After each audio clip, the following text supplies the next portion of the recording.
Assalamu alaikum and welcome to another episode of Quranology Television, QGTV. Today I'd like to talk about an upcoming dialogue between myself and someone who I met over the internet, Mr. Khidir Amari. Khidir Amari is someone whom I would call a biblical / racialist Quranist. Obviously biblical, you know what it means. It means he uses the Bible to explain certain ideas of Quran, to add certain details to Quran. More so than that, he's also a racialist Quranist. And this word racial is a bit sensitive, so I should explain what it means.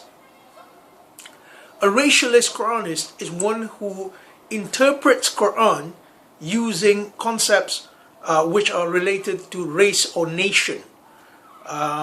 It's not racism, it's rather racialism. They're two different things. And in the case of Khidir, he interprets these concepts to refer to a certain type of people, a certain race of people. And obviously I disagree with this interpretation, hence we will have that dialogue. So let me explain how this dialogue started. Well, I wrote an article about Bani Israil, usually translated as the children of Israel. Traditionalists understand it to mean a tribe of ancient Jews who existed during the time of the Prophet.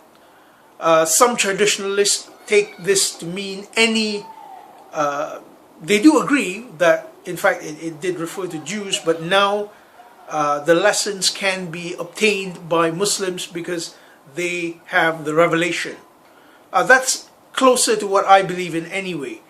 But anyway, I wrote that article, and that article appeared in Khidir's group.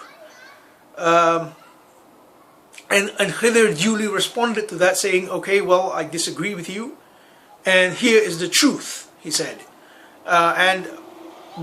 Unfortunately, I was a bit busy, I could not have a dialogue with him, but now I am starting to analyze his views, and I am preparing a set of responses to his views. Hopefully this dialogue will be hosted in on my blog, Quranology blog, in the dialogue section, obviously.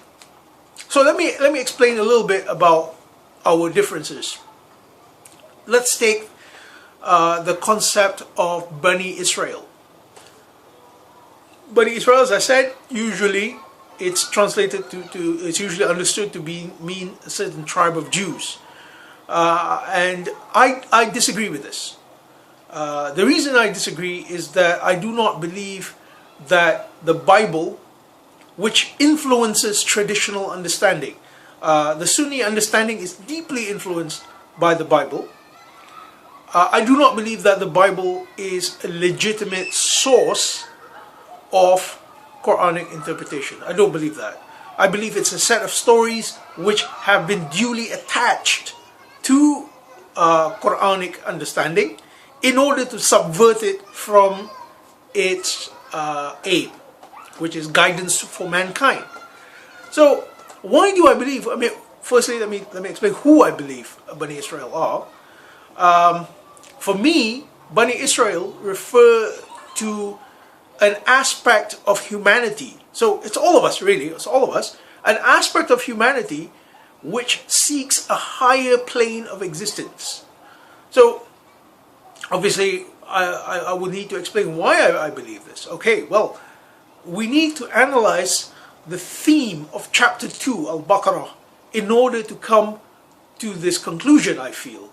Baqarah starts out from verses 1 to verse 20 talking about the basic types of mankind, the two kinds. One is al-muttaqeen, the other one is al-kafirin.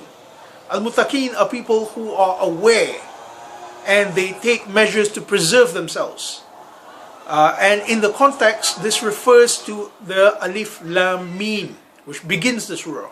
Alif Lam Mim, I understand it to mean questioning, focusing, and enacting. So if you are aware of things, you will question, you will focus on certain issues, and you will act on them. So the Quran gives two basic personality types. Number one, the ones who do this, and number two, the ones who don't do this. Al-Kafirin. Al-Kafirin obviously means those who conceal this. So after that, Quran talks about, Quran gives a call to An-Nas, the humankind in general. And it gives you 10 verses about how humankind can achieve Jannah, the state of fulfillment, or the garden. Then it talks about Adam. From verses 30 to 39, it talks about Adam. So at that point you can see the flow. The flow is coming into talking about the state of humankind in general. It's not referring to any kind of race. There is no race at all mentioned until you come to verse 40. Ya Bani Israil. This is the first call to Bani Israil. Chapter 2 has 3 calls to Bani Israil. So, Ya Bani Israil, the first one, O children of Israel, Athkuru ni'mati allati an'amtu alaykum. Remember the bounties which I have given to you. Wa'awfu biyahdi, and fulfill my covenant. Wa'ufi biyahdikum, and I fulfill your covenant. Wa iyaya farhabun, and of me only you be terrified. So Allah is now telling Bani Israel. Who are Bani Israel? Obviously the people who have been reading this previous passage. There is no particular race being mentioned. In fact, in the entire Quran, there is no race of people being mentioned. So as you can see, there is a contextual breaking. If you rip out Quran from its context, then you can pass this as a Quranic interpretation. If not, if you read it all the way through, it's very difficult because you would have to interpolate certain concepts, and maybe that is why biblical Quranists use the Bible, because the Bible interjects the voice of the Quran. So this is the starting point. So hopefully in that dialogue we will also discuss the veracity of the Torah and the Gospels in interpreting Quran. We will discuss concepts like al-kitab, the people of the book. Usually they're meant to be Christians and Jews, but I completely reject that because it doesn't fit context. We will discuss concepts like Nasara and Yahud. Why are they interpreted as Jews and Christians when in fact in Arabic itself they already have their own meanings? So it's actually going to be a very long dialogue, and I look forward to advertising. I'll be posting every single update on Facebook. So and if you like, you can subscribe to this channel, or you can subscribe to my feeds on Facebook as well. I mean, I know we haven't been around for a while, and hopefully this will be the start of a new series of postings for us. Thank you very much, and we hope to see you soon. Bye.